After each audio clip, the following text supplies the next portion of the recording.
The morning sun filtered softly through the curtains, spilling warm gold onto the polished hardwood floors of Emily Carter's home. She had lived in the Meadowbrook Estate subdivision for nearly 8 years, a quiet, tree-lined neighborhood that promised peaceful living and community harmony. It was the kind of place where lawns were trimmed to perfection, mailboxes matched, and residents waved politely even if they secretly judged each other's recycling bins. Emily had always taken pride in her little piece of paradise, a modest 2-story home with a white fence and a front garden bursting with color: tulips, petunias, marigolds, lavender. It was her sanctuary. The garden wasn't just decoration, it was therapy. After losing her husband 2 years prior, tending to her flowers gave her purpose. Every morning, she would step outside with her coffee, humming softly as she pruned, watered, and admired the tiny world she'd built. But one Thursday afternoon, everything changed. In her mailbox, nestled between a grocery flyer and a credit card offer, was a crisp white envelope with the HOA logo stamped in the corner. Emily frowned. She had never received anything from them before, not even the yearly reminder about dues. She tore it open casually, expecting maybe a community event notice. Instead, her heart sank. It was a violation notice. "Dear homeowner," it began coldly, "your property is in violation of HOA Regulation 14.3, excessive and non-uniform plantings. Please remove or reduce non-standard foliage to maintain neighborhood aesthetic compliance. Failure to comply will result in a fine of $100 per week beginning in 14 days. Emily reread the letter 3 times. Excessive and non-uniform? Her flowers? They weren't weeds. They were carefully planted and lovingly maintained. She couldn't believe it. Her garden wasn't hurting anyone. If anything, neighbors often complimented her for making the street look alive. But she knew how Meadowbrook Estates worked. The HOA board, run by 3 residents who took their titles far too seriously, had a reputation for nitpicking. They once fined a man for having a mailbox that was 2 inches taller than regulation. Another neighbor was forced to repaint her door because the shade of blue was too bright. Emily took a deep breath, telling herself it was probably a mistake. Maybe someone new on the board didn't understand. She emailed a polite message to the HOA office asking for clarification and attached photos of her garden, proudly showing how well-kept everything was. Days passed with no reply. Then came the second letter. Final warning: non-compliance. Fine will begin next week. Emily's heart pounded with disbelief. She checked her email again. No response. She even called the HOA office number listed at the bottom of the notice, but it went straight to voicemail.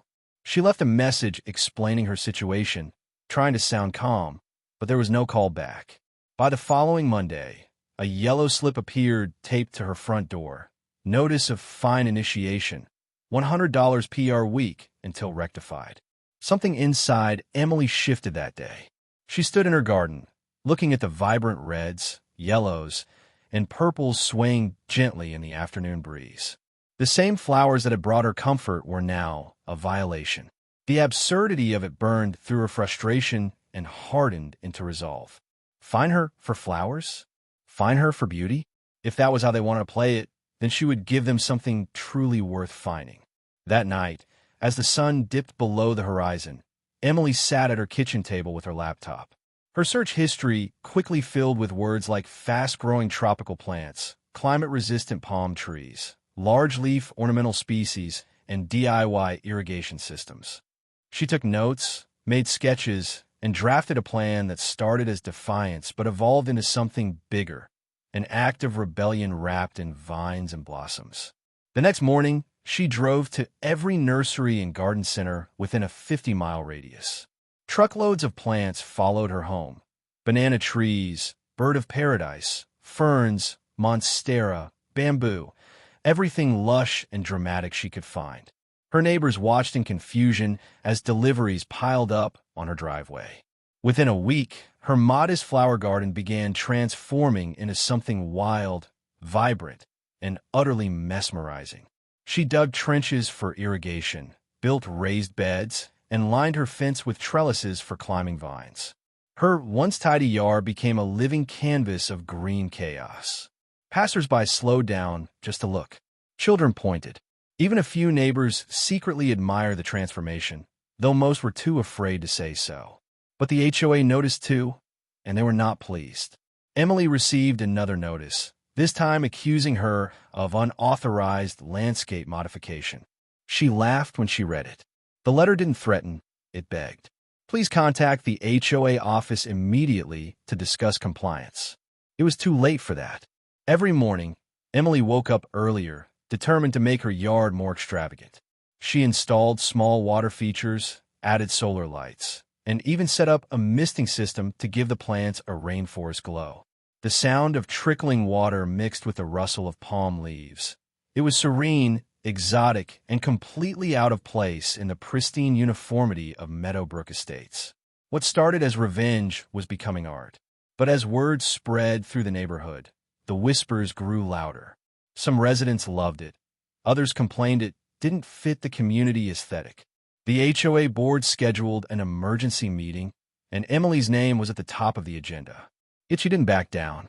Not this time. She had found her voice, and it was rooted deep in the soil of rebellion. By the time the board realized what was happening, her yard had already become the talk of the town. People began stopping by just to take photos. A local gardening blog even featured her as the woman who fought the HOA and won with flowers. But for Emily, this was only the beginning. Because when the board decided to escalate things, when they took their petty crusade one step too far, Emily would show them just how unstoppable her jungle could become. By the time summer arrived, the transformation of Emily Carter's home was undeniable. What had once been a picture-perfect suburban yard had blossomed into something extraordinary, an untamed, living masterpiece that seemed to pulse with its own heartbeat. The rows of tulips and lavender that once lined her walkway were now overshadowed by lush palms, climbing vines, and canopies of green that swayed gently in the breeze. From the street, her home looked less like a house in a planned community and more like a secluded tropical hideaway. The morning dew glistened on the broad leaves, birds nested in the dense foliage, and the faint sound of running water came from somewhere deep within the greenery. It was wild, beautiful, and entirely out of place in Meadowbrook Estates, a neighborhood built on conformity and control. For Emily, it was paradise. She spent her mornings barefoot in the soil, pruning and watering, her hands stained with earth and satisfaction. She had learned which species thrived in her climate, which needed partial shade, and which grew best near the small pond she had dug herself. The once empty yard now teemed with life. Dragonflies darted through the air, frogs croaked near the water's edge, and the soft scent of jasmine lingered into the night. But not everyone saw beauty in the transformation. Within a few weeks, the HOA board had become frantic. What had started as a single violation had turned into an open act of rebellion. They flooded Emily's mailbox with letters, formal warnings, citations, and threats of escalating fines. The wording grew more aggressive with each notice, their tone dripping with indignation. Immediate corrective action is required. Your landscaping violates multiple HOA standards. Failure to comply may result in legal proceedings. Emily kept every letter neatly stacked in a folder labeled evidence. She read them with amusement, sipping her coffee as she sat on her porch surrounded by her growing jungle. They didn't scare her anymore. They only confirmed what she already knew. She had rattled their sense of control. Neighbors began to choose sides. On one hand were the loyalists, those who believed in the HOA's version of order. They whispered behind her back, calling her the flower rebel or jungle lady, as if she were some suburban outlaw. On the other hand were the quiet supporters, residents who secretly despised the HOA's overreach. They left encouraging notes in her mailbox or stopped by, when no one was watching, just to say her yard was the most beautiful thing on the block. One evening, as the sun melted into the horizon, Emily noticed cars slowing down in front of her home. People were rolling down their windows, taking photos, and even stepping out to admire the view.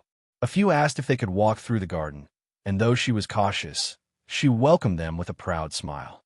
Word spread fast. Someone posted pictures online, and within days, her jungle had gone viral. Woman fights HOA with a tropical paradise became the headline of a local news story. Reporters came knocking, asking for interviews. Emily agreed to one. Standing in front of her towering ferns and colorful blooms, she spoke calmly about beauty, individuality, and the right to enjoy one's home without constant interference. The interview aired on the local evening news, and soon, the HOA found itself under public scrutiny. The comments were brutal. Strangers called them petty, controlling, and heartless.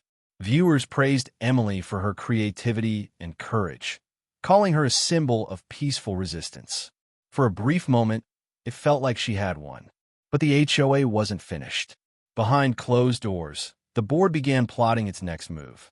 The president, a sharp-tongued woman named Denise, saw Emily's defiance as a direct challenge to her authority. She called an emergency meeting to discuss corrective legal action.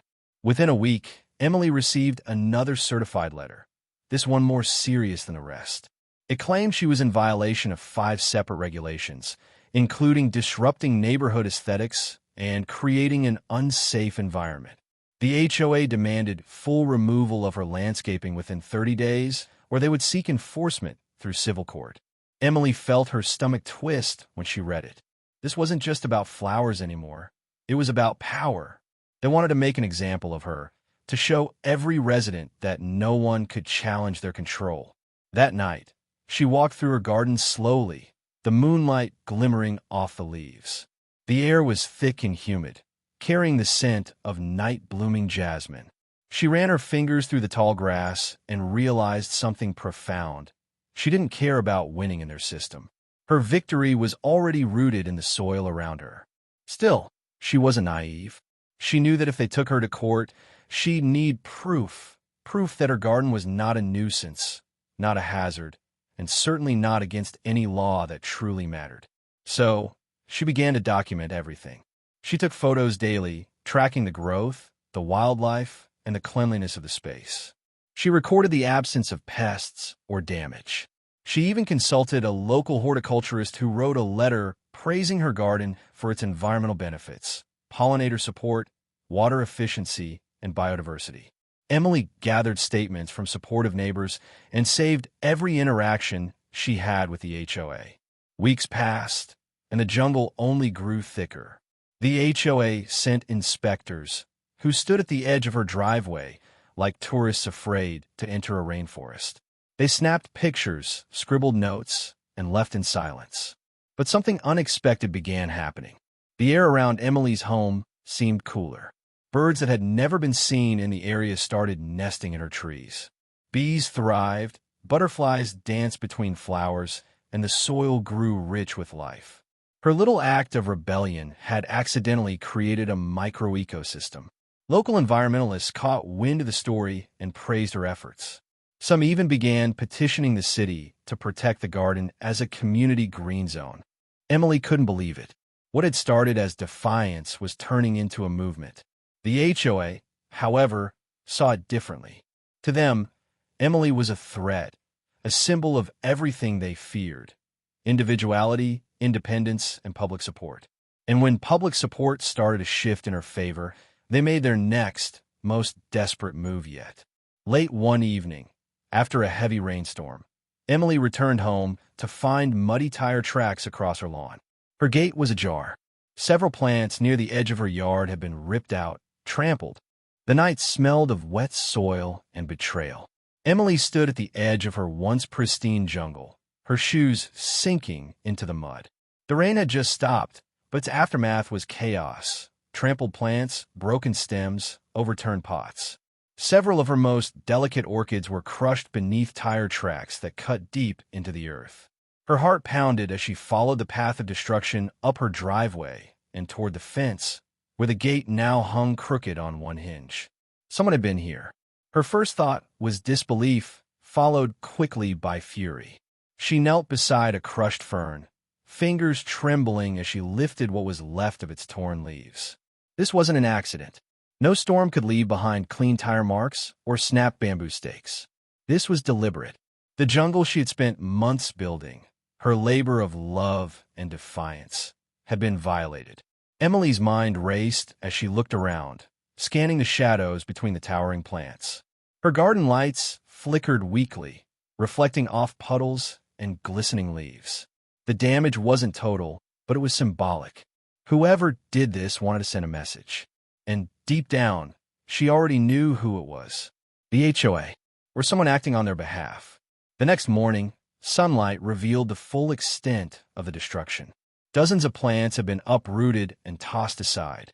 Her pond's edge was cracked, and one of the new palms she had planted, a 4-foot specimen she'd carried home with her own hands, was completely gone. Emily called the police. The officer who arrived took notes, but seemed disinterested. There were no cameras nearby, no witnesses, and no proof of who did it. She tried explaining the feud with the HOA, but he simply wrote it down and shrugged. Hard to prove without footage, he said. Best install a camera system. It wasn't the answer she wanted, but it was something. That evening, Emily drove into town and bought 2 motion sensor security cameras and a set of bright floodlights. She installed them at every angle, covering her yard, the driveway, and the front gate. If anyone tried to sabotage her again, she'd have evidence. And evidence was exactly what she got. 3 nights later, the camera caught movement. It was around midnight when the floodlights activated, washing the front of her house in a cold, white glow. Emily, half asleep, rushed to the window. There, standing frozen in the light, was a figure in a raincoat, holding what looked like a trash bag and a metal rake. The person bolted the moment they realized they'd been caught, disappearing into the shadows before Emily could even reach the front door. The next morning, she checked the footage. The video was grainy but clear enough to identify the culprit, a man she recognized instantly. Greg Turner, one of the HOA board members. Greg had always been Denise's enforcer, the type who measured lawns with rulers and peered into driveways during routine inspections. He was notorious for slipping warning letters under doors and for proudly reminding residents that rules are rules. Now he was caught red-handed. Emily copied the footage and filed a report with the local police, attaching screenshots of the man's face. She also sent a copy to the HOA board directly, along with a short, cold note. Consider this notice of vandalism and trespassing. Further harassment will be met with legal action. E. Carter. For 2 days, she heard nothing. The neighborhood was strangely quiet, as if everyone knew but no one dared to speak. Then, on the 3rd day, she received a letter. It wasn't an apology.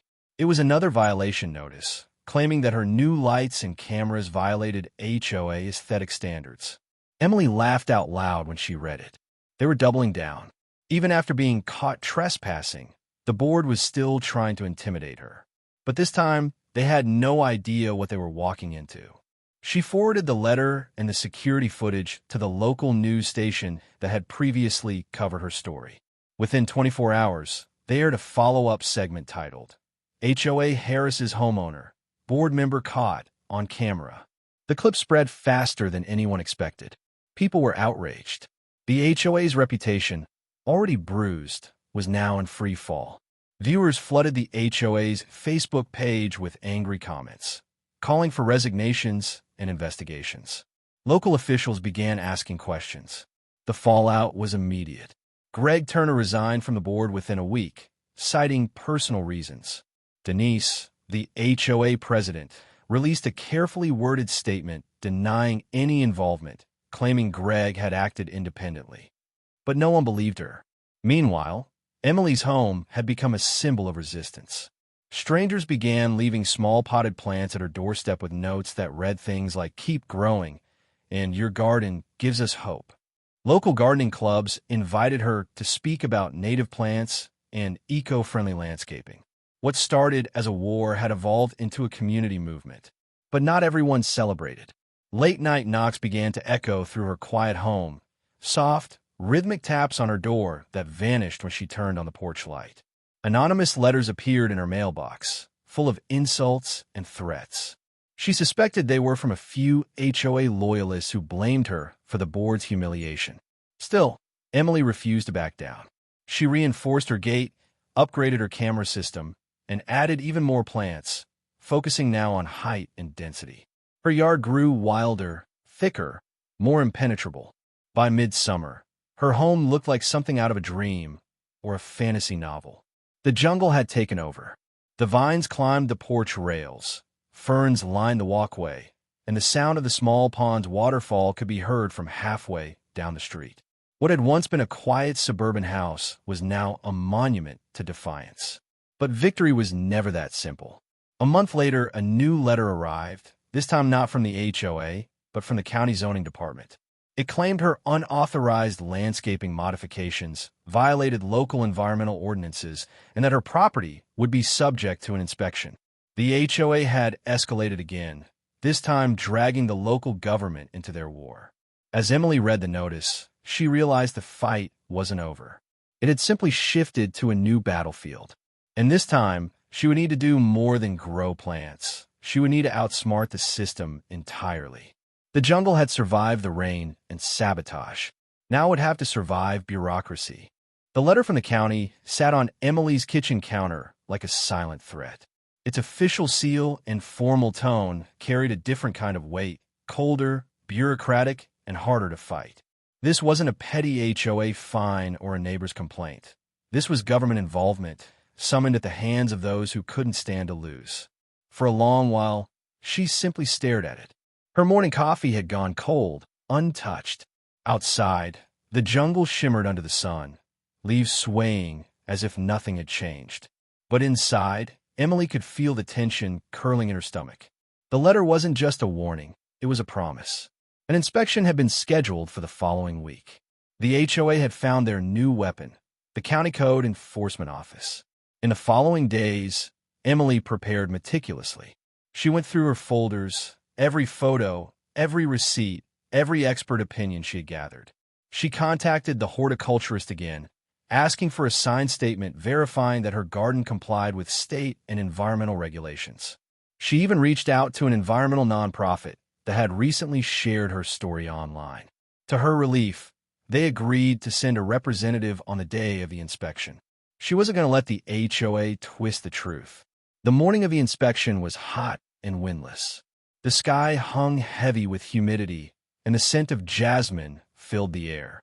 Emily had been up since dawn, tidying the walkways, trimming stray leaves, and ensuring every water feature was running smoothly. Her jungle was lush, but she made sure it was clean, structured, and undeniably well kept. At precisely 10 o'clock, a white county vehicle pulled up in front of her home. Out stepped a man in a tan uniform, clipboard in hand. His expression was neutral, professional, but Emily noticed the HOA president, Denise, standing across the street, arms crossed, watching from behind her sunglasses. A few other board members lingered nearby, pretending to check their mail while clearly eavesdropping. The inspector introduced himself as Mr. Hanley. He was polite, efficient, and, thankfully, seemed immune to the HOA's whispers. Emily guided him through her yard, explaining the species she'd planted, the irrigation system, and the eco-friendly design she had implemented. She pointed out the bee-friendly sections and the natural drainage areas she'd built to prevent runoff. Mr. Hanley took notes, occasionally nodding.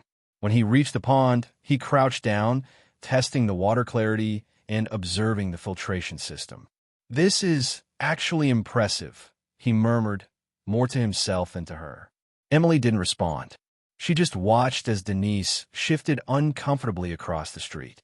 An hour passed before the inspection concluded. Mr. Hanley thanked Emily for her time, assuring her she'd receive the results in writing within 10 business days. He gave a polite nod to the watching neighbors before driving away, leaving a tense silence behind. Denise didn't linger long.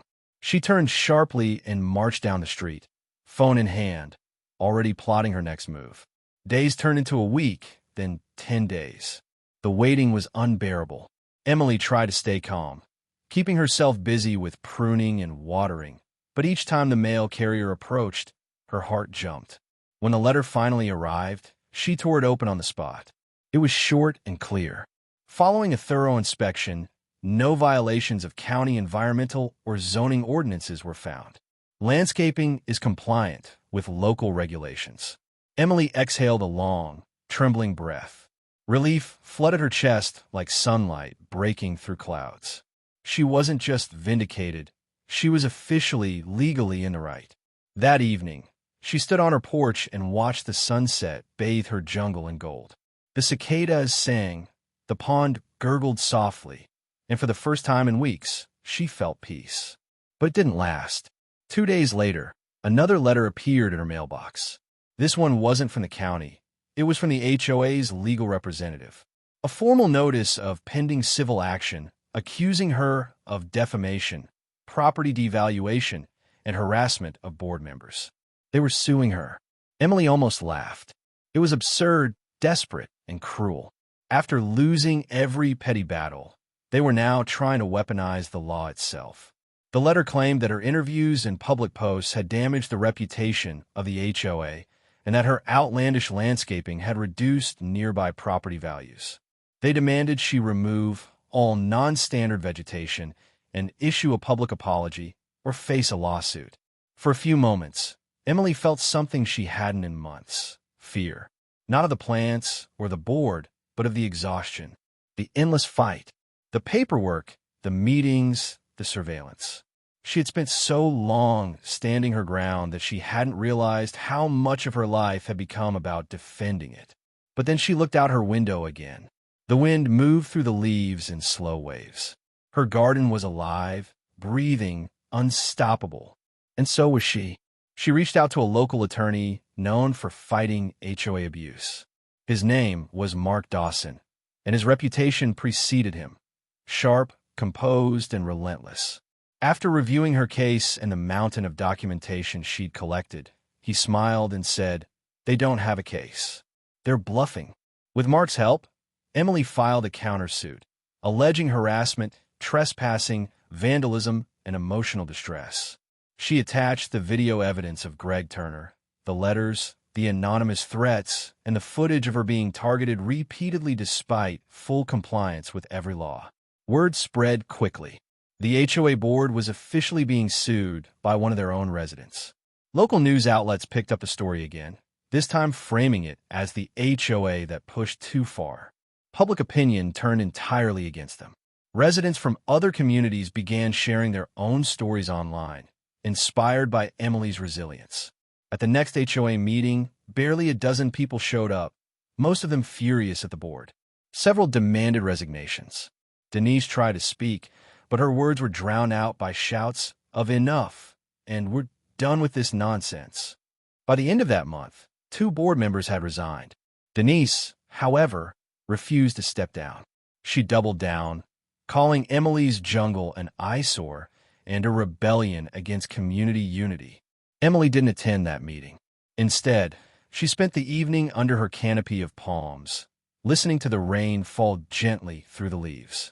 The world beyond her fence was chaos, but inside her garden, peace still lived. She was tired, but she wasn't finished. The lawsuit was moving forward, and her attorney believed they had a strong case. Still, she knew Denise wasn't the type to go quietly. The HOA president would find one last way to strike back, one final desperate attempt to destroy what she had built. And when that moment came, Emily would be ready. Because by now, her garden wasn't just flowers and trees. It was armor. The courthouse smelled faintly of paper and tension. It was the kind of sterile air that carried the weight of arguments, rulings, and people who refused to be silenced. Emily sat quietly in the gallery, her hands clasped tightly in her lap as she waited for the clerk to call her case. The polished wood of the benches gleamed under fluorescent lights, but her mind was far from the room. It was back home, among the rustling leaves of her garden, the soft hum of bees, and the sunlight on the pond. This wasn't where she wanted to be, but it was where the fight had led her. The HOA's lawsuit against her had officially made it to court. What began as a fine for non-compliant flowers had spiraled into a full-blown legal battle that the entire town now seemed to be watching. Reporters stood outside the courthouse steps, waiting to catch a glimpse of the woman who had turned a suburban front yard into a national conversation about freedom, individuality, and control. Across the room sat Denise, the HOA president, her expression sharp and self-assured, as though she were presiding over a neighborhood meeting instead of a lawsuit. She wore her trademark pearl necklace and a smug half-smile that said she still believed she could win. But Emily wasn't alone. Beside her sat Mark Dawson, her attorney, calm and confident.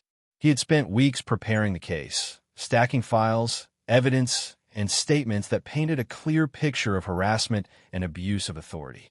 In front of them, a folder lay open, filled with every HOA letter, every violation notice, every photograph of damage and trespassing. When the judge entered, the courtroom fell silent. The proceedings began with formality, each side taking their turn to speak. The HOA's lawyer started strong, painting Emily as a disruptive homeowner who had willfully disregarded community standards and caused measurable harm to property values. They presented photos, carefully chosen angles that made her garden look overgrown and wild, almost sinister. But when it was Mark's turn, the tone shifted entirely. He began by recounting the story from the beginning. The harmless garden, the first fine, the unanswered letters. He spoke of the vandalism, the trespassing, the harassment, and the months of intimidation Emily had endured. Then he produced the security footage of Greg Turner, a board member, caught in her yard at night. The room went still. The judge's eyebrows lifted slightly. Mark went on, introducing evidence of the county inspection report, which stated that Emily's garden met every environmental and zoning standard. He read excerpts from the environmentalist's endorsement letter, praising her property for its biodiversity and sustainability. Then came the testimonies from neighbors who admired her courage and creativity, each one a small crack in the HOA's facade of authority. Finally, Mark turned toward Emily's photographs, full-color images that showed what the HOA had tried to reduce to words like non-compliant and unsightly. The photos filled the courtroom screen with breathtaking color, vibrant orchids, emerald palms, glimmering ponds, and sunlight filtering through lush greenery. The room fell silent again, but this time the silence felt different. Even the judge leaned forward slightly, studying the images. When Emily finally took the stand, she spoke with calm strength. She told the court how her garden began as a form of healing, a way to bring life back into her world after losing her husband.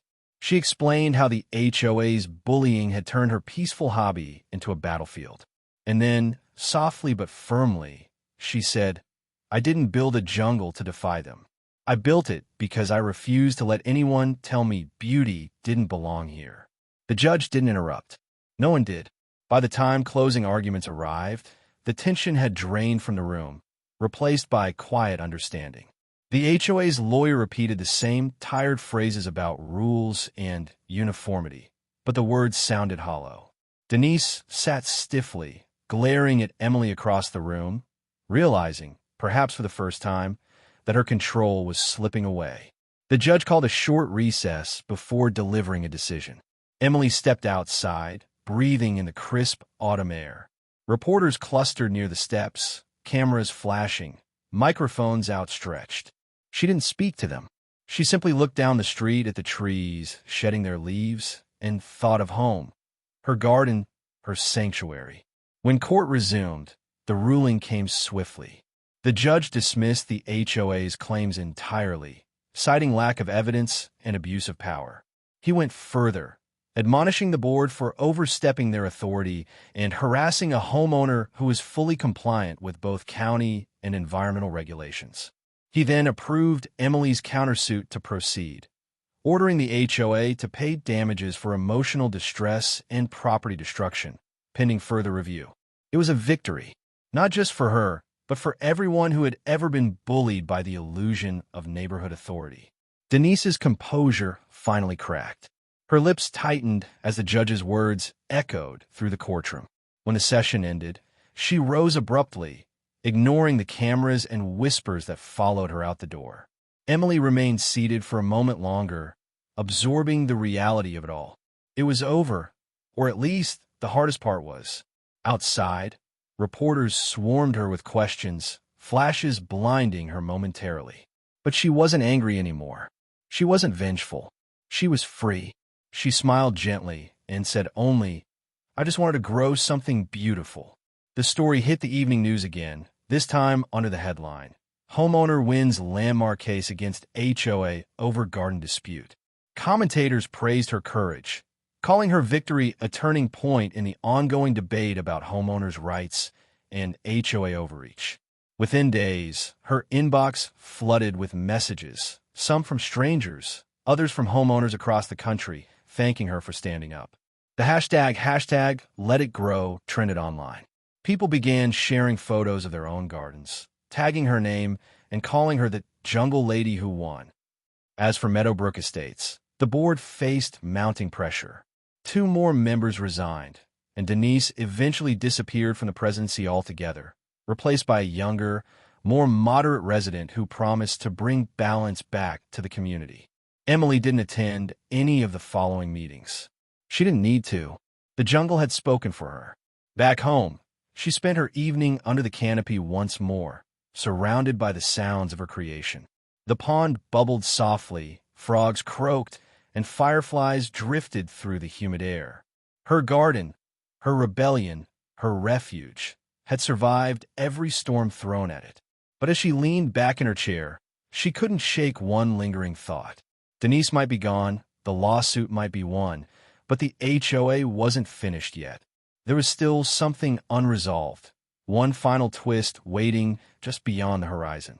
And the jungle, as wild and peaceful as it seemed, was about to face its last and greatest test. The morning after the court victory felt different. The air was cool, the kind that carried a quiet satisfaction after a long storm. Sunlight poured gently across Emily's yard, glinting off dew-soaked leaves and the glassy pond she had built with her own hands. Birds flitted between the palm fronds, and a butterfly landed delicately on a hibiscus bloom, as if to say, peace had finally come. For weeks, the neighborhood was quieter than it had been in months. The HOA, once so loud and intrusive, had gone silent. The mailbox no longer carried warnings or threats. The neighbors who used to whisper now smiled when they saw her. Some even stopped by, not to gossip, but to ask about soil mixes or shade plants. Emily found herself becoming something unexpected, an inspiration. Still, there was an unease beneath the calm. The victory had come at cost. The lawsuit had drained her savings and her energy. And though she'd won, she knew people like Denise rarely went away quietly. There were whispers that the HOA board was restructuring, which in HOA language could mean anything from reform to revenge. But Emily wasn't afraid. Not anymore. One evening, as the sun dipped low and painted the garden gold, she received a letter in her mailbox. This time, not from the HOA, but from the County Environmental Council. Her heart skipped a beat as she unfolded it, bracing for another battle. But to her surprise, the letter was an invitation. They wanted to feature her property in the upcoming Sustainable Yards of America showcase, a nationwide initiative celebrating homeowners who use their land for eco-friendly landscaping. Her garden, once labeled a violation, was now being honored. She laughed softly, tears welling up in her eyes. The irony was too poetic to ignore. The same flowers that had sparked fines and fury were now about to make her a local celebrity. By midsummer, news vans returned to Meadowbrook Estates. But this time, they weren't looking for scandal. They were there to film beauty. A drone hovered gently above her property, capturing sweeping shots of the lush greenery and shimmering pond. The narrator from the production crew described her as a symbol of resilience in the face of conformity. The HOA couldn't stop it. They had tried to control the story, but Emily had rewritten it in color, texture, and life. Still, the board made one last attempt to reassert themselves. Weeks after the documentary aired, Emily received notice of an emergency meeting. The HOA claimed they needed to reassess landscaping policies due to the recent media attention. It was clearly a thinly veiled attempt to claw back control. But when a meeting took place, it didn't go as planned. Dozens of residents showed up, more than any HOA meeting had ever seen. Many wore shirts printed with green leaves and the slogan, "Let it grow." They weren't there to support the board. They were there to stand with Emily. The new HOA president, a soft-spoken man named Peter, began by acknowledging the need for change. He announced new guidelines. Homeowners could now incorporate native plants, pollinator gardens, and decorative landscaping without board approval, as long as it didn't block walkways or violate safety codes. It was official. The HOA that once fined her for daisies had just legalized creativity. When Peter thanked Emily publicly for changing the conversation, the room erupted in applause. She didn't give a speech. She didn't need to. Her garden had already spoken louder than any words could. As the months passed, the transformation spread beyond her yard. Other homeowners started planting more flowers, installing bird baths, and experimenting with landscaping. Meadowbrook Estates, once a row of sterile lawns, slowly turned into a vibrant, living neighborhood. Bees returned, butterflies multiplied, and the hum of life filled the air again. Even Denise's old house, which had gone up for sale after she resigned, found new life. A young couple bought it and asked Emily for help designing their front yard. For a brief moment, Emily almost felt sorry for Denise. Almost. By the next spring, her property was featured in multiple magazines. Environmental blogs called it the suburban jungle that changed HOA rules. School field trips occasionally passed by, and Emily would stand at her gate, watching children marvel at the plants she once feared she'd have to tear out. She often thought about her husband during those quiet evenings in the garden. He had loved nature, the smell of wet earth, the sound of wind through leaves. She felt certain he would have smiled at all this, proud that their shared love of simple beauty had turned into something so powerful. The pond reflected the stars that night as she sat under the pergola, sipping tea and listening to the night insects sing. The jungle around her was alive, not just with plants and creatures, but with stories. Stories of defiance, of standing one's ground, of proving that even the smallest act of rebellion could grow roots and change the world. A breeze rustled through the palms, carrying the faint scent of jasmine. She smiled, remembering the first day the HOA letter had come, how angry, how helpless she'd felt. Now it almost seemed laughable. They had tried to prune her spirit, but she had grown wilder instead. Her phone buzzed on the table beside her. It was a message from the documentary producer. The show had been picked up by a major streaming service. Her episode was the most watched in the entire series. The title made her laugh out loud. The Woman Who Turned HOA Hell into Paradise.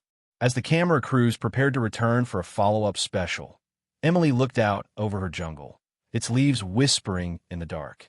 She didn't need revenge anymore. She had something better, legacy. Her flowers had bloomed into something far greater than she'd ever imagined. A symbol of defiance, a reminder that beauty can grow even in the harshest soil. The HOA had tried to fine her for her flowers. Instead, they made her unforgettable. And as fireflies began to rise above the pond, glowing softly against the night, Emily whispered to herself, with a smile that only victory could bring, "Let it grow.